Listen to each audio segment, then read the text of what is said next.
Liverpool have made a decisive behind-the-scenes call that has quickly drawn attention, with a trusted transfer insider now stepping in to confirm developments at Anfield. As concerns continue to mount over one specific area of performance, a contract decision has been taken that signals growing urgency within Arne Slot's plans. Let's break this down in today's video, along with all the other Liverpool news from the last 24 hours. There is so much to discuss in today's video, so be sure to like the video and subscribe to the channel for daily Liverpool content. But first, Liverpool's all-time leading goal scorer has rarely shied away from offering honest opinions, and his latest comments on the club's attacking situation carry significant weight given his history at Anfield.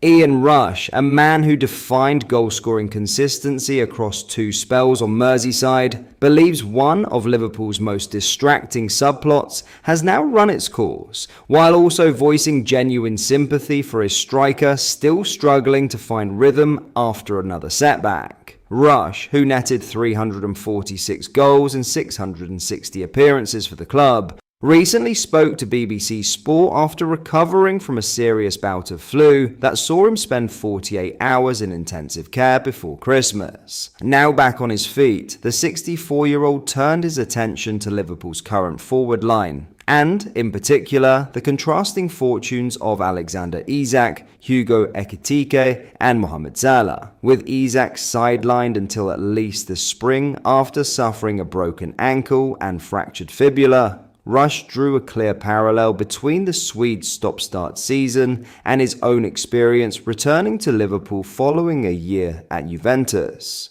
His situation reminds me a bit of when I came back from Juventus to Liverpool, Rush explained. I missed a bit of pre-season and was playing catch-up. I was in and out of the side and I was getting these stupid injuries. That's what happens when you aren't fully fit. The ability is there with Alexander Isak, but he is getting these injuries which he maybe wouldn't have if he had done a full pre-season. While a full summer schedule would not have prevented Isak's most recent injury, which came after a late challenge from Mickey van der Ven, the broader point remains relevant. With just 3 goals to his name so far and months of rehabilitation ahead, Isak's Liverpool career has yet to gain any real momentum through little fault of his own. In contrast, Rush was unequivocal when discussing who has stepped up in Isak's absence. Hugo Ekitike, signed amid considerable scrutiny, has emerged as Liverpool's most reliable attacking threat in recent weeks.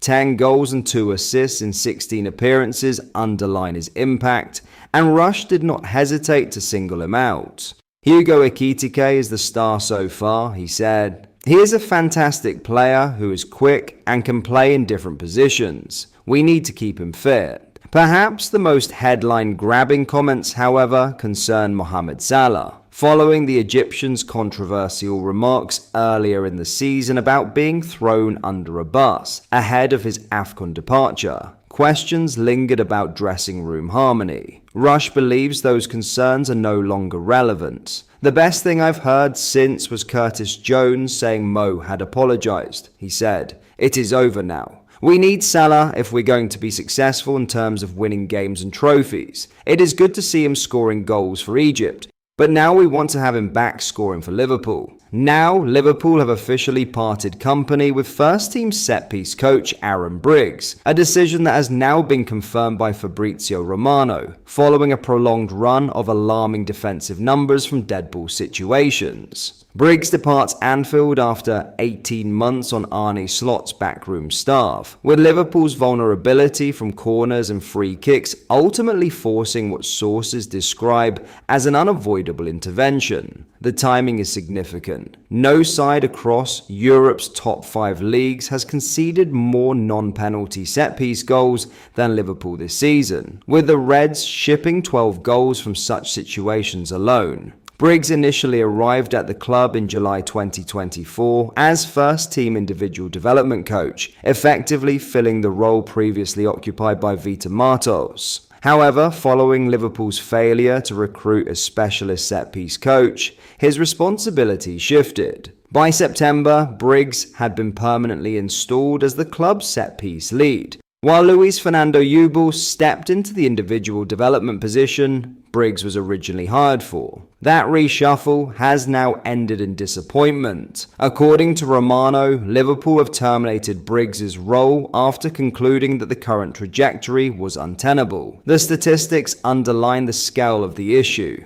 Only West Ham have conceded more goals directly from corners this season, with Liverpool letting in 7, while their overall defensive organisation at restarts has consistently fallen short of elite standards. Offensively, Liverpool's output from set pieces has been respectable rather than disastrous, scoring 3 non-penalty goals in the league. But when combined with their defensive record, it leaves the club with a stark -9 goal difference from set pieces alone, a figure that has increasingly undermined their broader ambitions. In a club statement confirming the departure, Liverpool said, Liverpool FC can confirm Aaron Briggs has departed his role as set-piece coach of the men's first team. Having joined the club in July 2024, initially in the role of individual development coach, Briggs contributed to our Premier League title success last season as a member of Arne Slot's backroom staff. He leaves with the appreciation and best wishes of everyone at the club.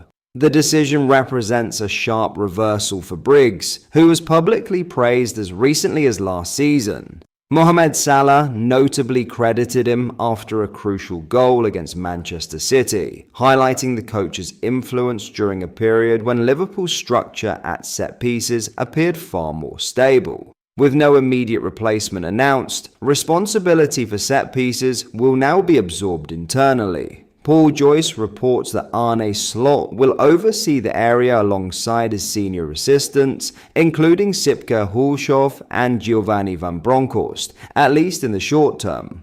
Joyce adds that the club felt an intervention was required, with the parting of ways described as a mutual decision. Slot has never attempted to downplay the severity of Liverpool's issues from dead balls.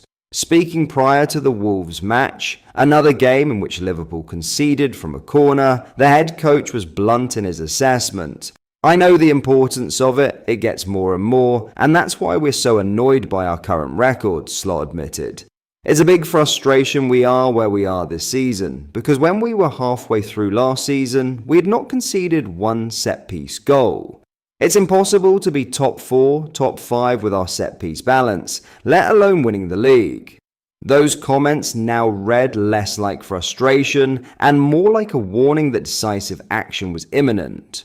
With Fabrizio Romano confirming the termination, Liverpool have drawn a clear line under a failed experiment and signalled that standards, particularly in the fine margins, remain non-negotiable under Slot. But that is all for today's video. Thank you for watching, I hope you enjoyed. If you did, please drop a like on the video and subscribe to the channel for daily Liverpool content. We post all the latest Liverpool news every day, so join our fast-growing community so you never miss out. Thank you. I'll see you in the next video.